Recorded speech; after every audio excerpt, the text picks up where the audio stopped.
In the past month, two really watershed deals for the New York Times, Apple News, and Facebook Instant Articles both put New York Times content on somebody else's platform. First of all, we're at Allen & Co., where everybody's talking deals. Do you think we're going to see more deals like this? I think the pattern of what we would call like off-platform opportunities and experiences where you can get your content onto other platforms does feel like a trend, definitely.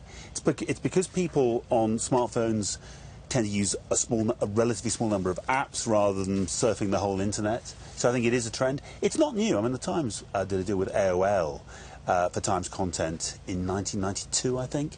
Yahoo News in the late 90s. So the idea that you'd sometimes syndicate your content and show it in other environments is not a new idea.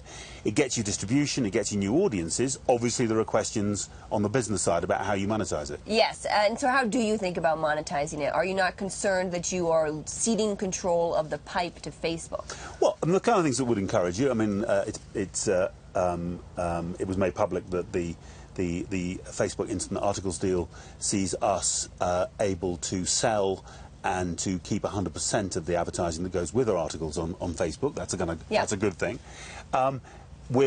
We regard these as experiments, and we're going to go into them to learn, to learn about whether the promised better user experience. And I think the Instant Articles experience is better than being linked across to the mobile web directly to the Times, whether how much that helps us in terms of greater consumption, whether we reach new audiences through these platforms, and also what the funnel looks like and whether these are effective or not effective in encouraging readers to become more engaged and some of them to subscribe. Yeah.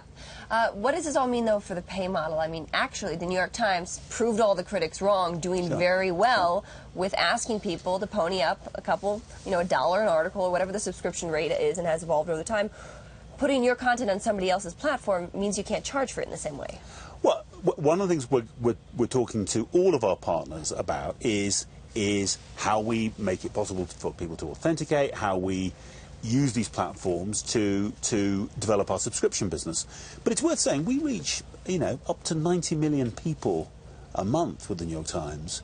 We've got 2.5 million digital only and print and digital, 2.5 million full subscribers. We're very interested in the other 85, 86, 87 million, and both because we can make money by showing them advertising, and secondly because they are also prospects for the future. So, in a way, our pay model is very different, for example, from the Wall Street Journals or the FT, which is narrow and deep.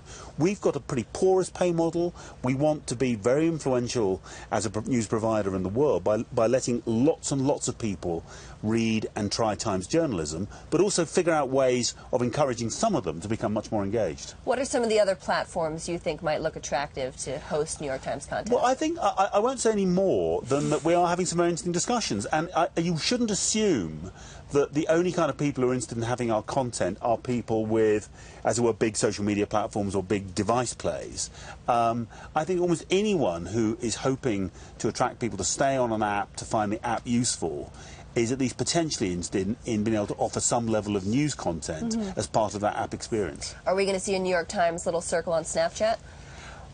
We are now, it's something I've been focused on very much for the last 12 months. We're talking to many social media players, but also to others. I mean, I think that you're going to see, because everyone has noticed this behavioural point, which is that your smartphone, smartphone is not everything, but it's almost everything. Yeah. And smartphone behaviour is very different from web behaviour.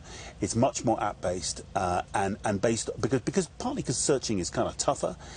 And people become creatures of habit in terms of the apps they use. And so more and more people are thinking, how do I keep people on the app? What extra services can I offer which solve other consumer issues? So I wake up, I want to find out what's going on in the world.